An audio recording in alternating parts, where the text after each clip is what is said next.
آپ چند منٹ بس میری طرف متوجہ ہو جائیے اور میں آپ کو تھوڑی دیر میں ایک منظر پیش کر دوں کہ یہ دوسرا منظر ہے. ایک منظر میں آپ کو کل دکھا چکا، وہ حسرت و مظلومی کا منظر تھا.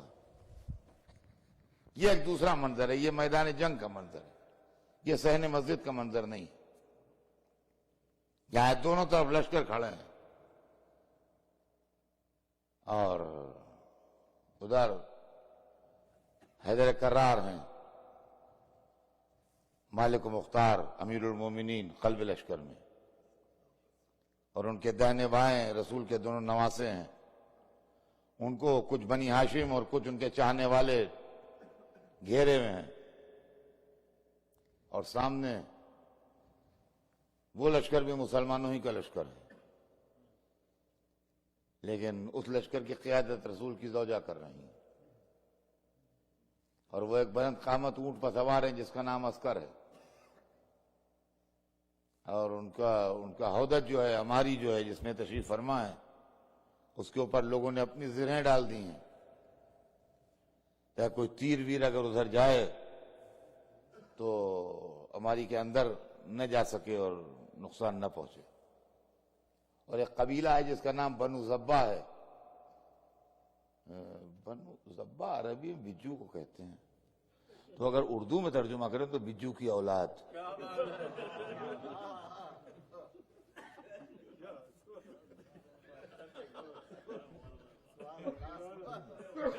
بہرحال وہ ان کے اونٹ کو چاروں طرف سے گھیرے میں ہیں، اور غضب کا ٹینشن ہے، اور غضب کی گرمی ہے، اور غضب کی ہیومڈٹی ہے.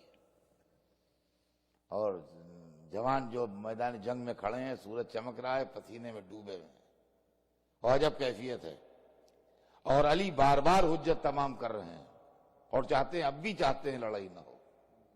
اور دشمن کی طرف سے اشتعال انگیزی جاری ہے، ادھر سے تیر آ رہے ہیں، ادھر سے لوگ زخمی ہو رہے ہیں.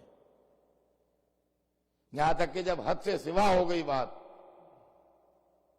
تو تاریخ بتاتی ہے کہ مولا علی نے فرمایا کہ ہے کوئی ان میں تم میں سے کہ جو ان کو کتاب خدا کی طرف بلائے، قرآن کی طرف دعوت دے. اور ایک نوجوان، مگر یہ میں جانتا ہوں کہ جو جائے گا مجھے اس کی زندگی کی طرف سے اندیشہ ہے، مجھے یقین ہے کہ وہ پلٹ کے زندہ نہیں آئے گا. یہ علی کہہ رہے ہیں، کوئی اور نہیں کہہ رہا ہے کہ جو جائے گا مجھے اس کی زندگی کا بھروسہ نہیں ہے، میرا خیال ہے کہ وہ زندہ پلٹ کے نہیں آئے گا. ایک نوجوان آگے بڑھا، کہا نا یا علی میں ہوں، مجھے بھیجیے. کیا نوجوان یہ سمجھ لے کہ مجھے امید نہیں ہے کہ تو زندہ پلٹ کے آئے گا؟ کہا مولا میں تمنا شہادت میں ہوں، میں تمنا شہادت میں آیا ہوں، زندہ رہنے کے لیے نہیں آیا ہوں، شہادت کی آرزو لے کے آیا ہوں، آپ مجھے بھیجیے.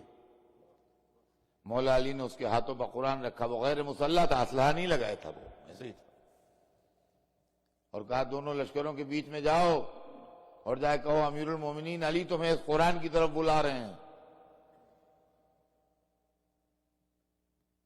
مگر بیٹا یہ سمجھ لو کہ تمہاری زندہ آنے کی مجھے امید نہیں. کہا مولا میں شہادت کے لیے تیار ہوں. نوجوان ہاتھوں میں قرآن لیے ہوئے دونوں لشکروں کے بیچ میں پہنچا. یہ واضح رہے کہ دونوں مسلمانوں کے لشکر ہیں اور اس کے ہاتھوں میں قرآن ہے، اس کے ہاتھوں میں قرآن ہے. انہوں نے دونوں لشکروں کے درمیان پکار کے کہا کہ امیر المومنین علی تمہیں اس قرآن کی طرف بلا رہے ہیں. تاریخ بتاتی ہے کہ اس کی اس آواز کے جواب میں تیروں کی ایک باڑ پڑی اس پر. نوجوان جگمگانے لگا تیروں کے زخموں سے اور قرآن کو سنبھالنے لگا کہ ایک شخص نے بڑھ کے اس کے ہاتھوں پر تلوار ماری، جس سے اس کے کونیوں سے دونوں ہاتھ کٹ گئے اور قرآن زمین پر گرا. اور اس کے ساتھ ساتھ تیروں کی دوسری زبردست باڑ پڑی اس کے اوپر اور اس نے وہیں پہ دم توڑ دیا. یہ منظر دیکھ کے علی کے لشکری دوڑ پڑے، قرآن کے ٹکڑے سمیٹے جو ٹکڑے ٹکڑے ہو گیا تھا تیروں کی بوچھار میں، اس کے دونوں کٹے ہاتھ اٹھائے، اس کی میت اٹھائی اور لے کے علی کے سامنے آئے. کہا یا علی یہ ہے آپ کے سفیر کا انجام اور یہ ہے قرآن کا انجام. یہ ہے آپ کے سفیر کا انجام، یہ ہے آپ کے قرآن کا انجام جو آپ نے دیا تھا. یہ دشمن نے جواب دیا ہے، یہ جواب حاضر ہے.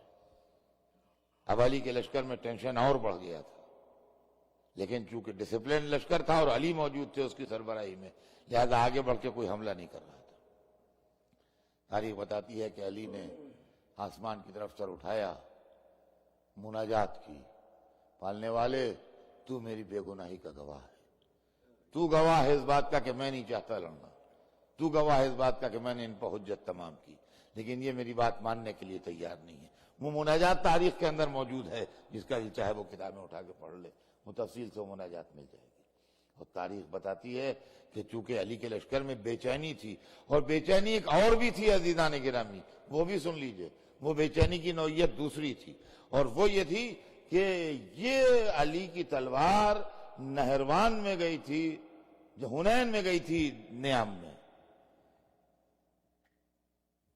جنگ حنین میں یہ نیام میں گئی تھی، تقریباً 25 برس سے زیادہ ہو گئے تھے، لگ بھگ 27 28 برس 29 برس ہو گئے تھے علی کی تلوار کو نیام میں گئے تھے۔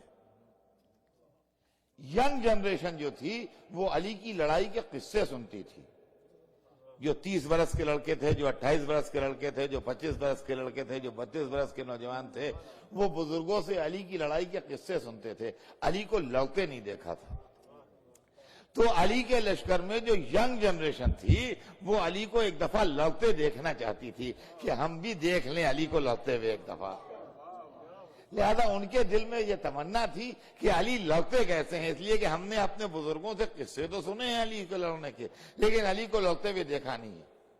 اور مولا علی اپنے دوستوں کے ساتھ اور اپنے خاندان کے افراد کے ساتھ کھڑے ہوئے ہیں اپنے اصحاب کے جھرمٹ میں، اور تاریخ بتاتی ہے کہ کالے رنگ کے گھوڑے پر سوار تھے، مشکی گھوڑا کہلاتا ہے وہ اردو زبان میں، جو کالے رنگ کا گھوڑا ہوتا ہے، سیاہ رنگ کے گھوڑے پر سوار تھے مولا علی، اور کھڑے ہوئے ہیں کہ ایک مرتبہ اچانک گھوڑا چمکایا اور ایک آواز آئی کہ علی نے حملہ کر دیا، اور تاریخ بتاتی ہے کہ علی کا پورا لشکر گھوڑوں کے پٹھوں پر اونچا ہو کے علی کو دیکھنے لگا، جس کی تقدیر میں تھا وہ علی کو دیکھ سکا، جس کی تقدیر میں نہیں تھا وہ علی کو نہیں دیکھ پایا، اور علی ایک دفعہ تیزی کے ساتھ دشمن کے لشکر کے اندر ڈوب گئے۔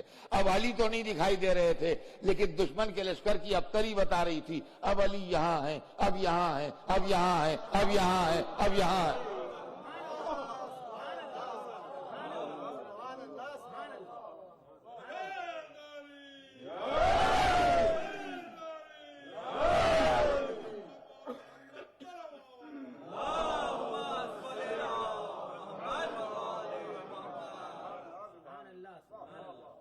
لشکر کے مورل کو بوسٹ کرنے کے لیے حملہ ضروری تھا، ادھر سے حملہ کیا، ادھر سے نکلے، اور پھر وہیں پہ آ کے کھڑے ہو گئے، یہاں پہ کھڑے تھے، اور کسی کا سر کاٹنے میں یا کسی کے جسم کی ہڈیاں کٹنے میں یا کسی کے سر کا خود کٹنے میں تلوار جو تھی کچھ ٹیڑھی ہو گئی تھی، اس کو زانو پر رکھ کے سیدھا کرنے لگے۔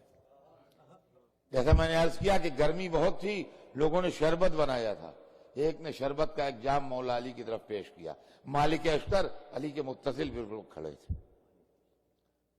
اس سے ہاتھ میں جام لیا، شربت کا جام، اور نوش کیا، نوش کر کے وہ جام جو تھا وہ اس کے حوالے کیا جس میں شربت تھا، وہ گلاس تھا، پیالہ تھا، جو چیز بھی تھی جس میں شربت پیش کیا تھا وہ جس نے دیا تھا اس کی طرف بڑھایا، اور اس کے بعد کہنے لگے یہ شہد یمن کا معلوم ہوتا ہے۔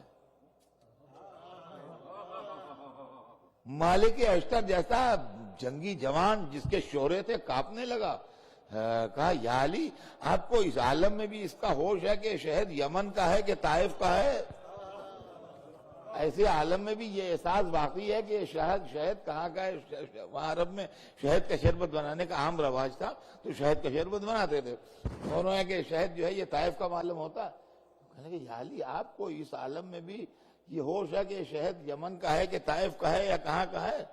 مسکرانے لگے، کہا بھتیجے تیرے چچا نے آج تک کبھی سوچا ہی نہیں کہ وہ موت پر جا رہا ہے یا موت اس پر آ رہی ہے۔